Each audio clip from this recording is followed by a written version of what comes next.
Gagawa na naman ako ng video. May nag-message kasi sa akin, sabi, nag-iiba daw ako.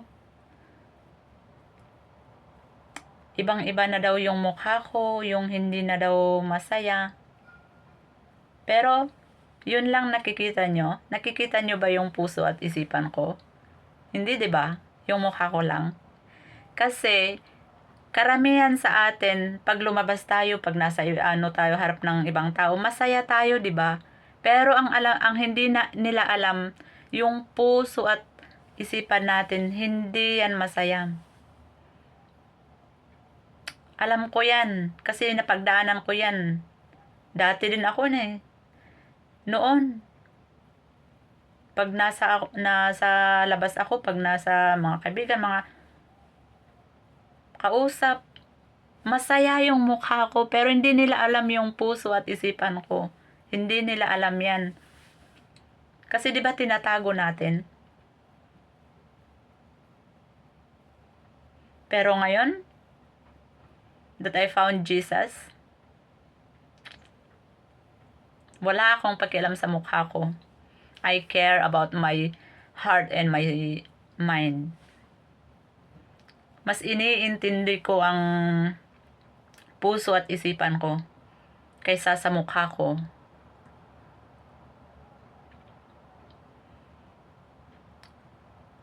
Alam ko kasi napagdaanan ko yan.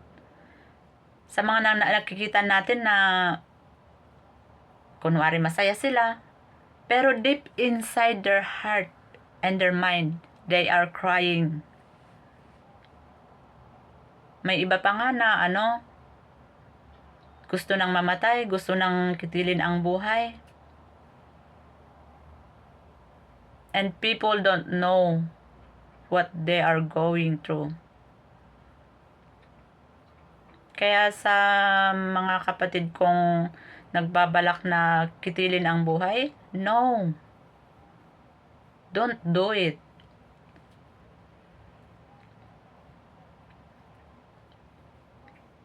Kasi pag ginawa natin yan, impyerno ang bagsak natin. Impyerno ang bagsak natin.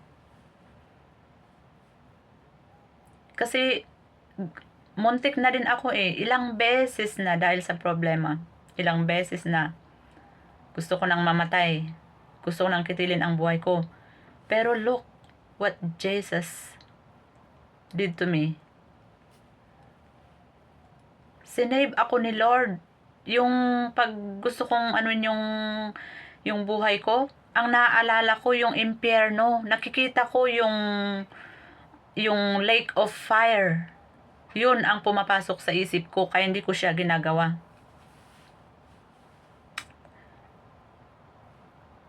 Ngayon, wala. I don't care. I don't care if you don't like me. I don't care. I care about my soul, and I care more of Jesus. Hallelujah.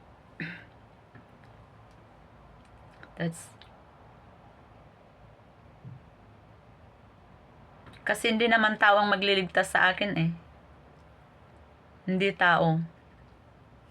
Si Lord lang ang magliligtas. Kaya kung ako sa inyo, better watch out. Yung mga nagsasabing nababaliw ako, anything you are saying is nothing to me. I really found the happiness through Jesus Christ. Wala akong pakialam kung ayaw nyo ako, kung ayaw nyo yung mga pinaggagawa ko. I really don't care. But remember, I always forgive you. Wala akong, ang tawag dun, wala akong sama ng loob sa inyo. No one. Kahit sa mga nagano sa akin noon, na-scam ako, wala. Hindi masakit ang kalooban ko ngayon. Noon yun, oo, grabe.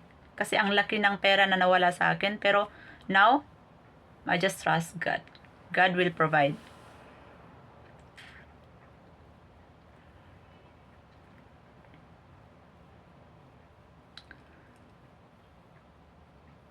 Mga relatives ko, mga family, loved ones na hindi naniniwala, remember that I love you.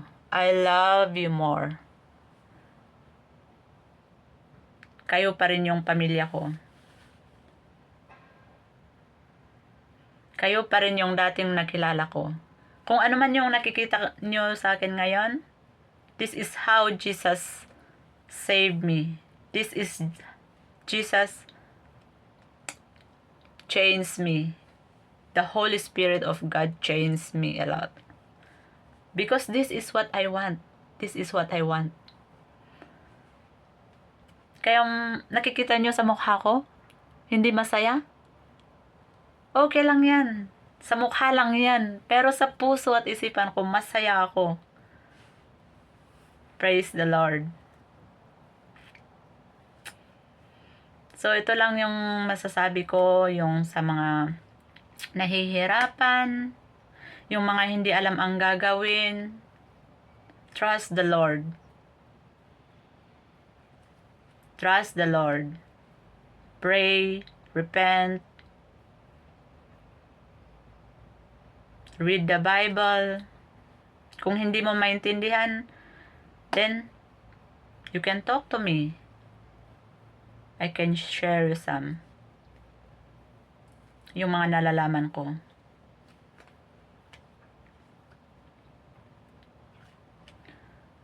So, sa lahat, salamat sa inyo. Sa mga hindi naniniwala, sa mga, alam nyo, I just pray that one day, you will open your ears, you will open your mind, your heart, your eyes, and someday, you are kneeling talking to God.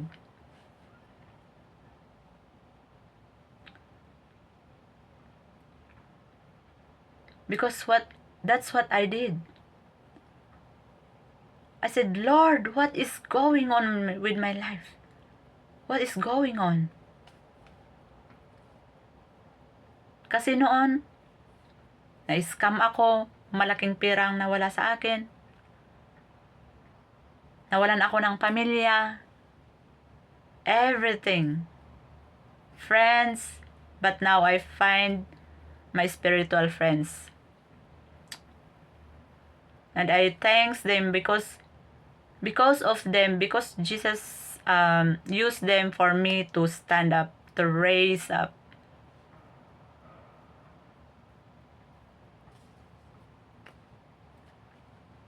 So, that's it. And lalabas pa ako. So, wala akong trabaho ngayon ng 4 days. So, gagala ako. And I will find something better new. Thank you. Bye-bye.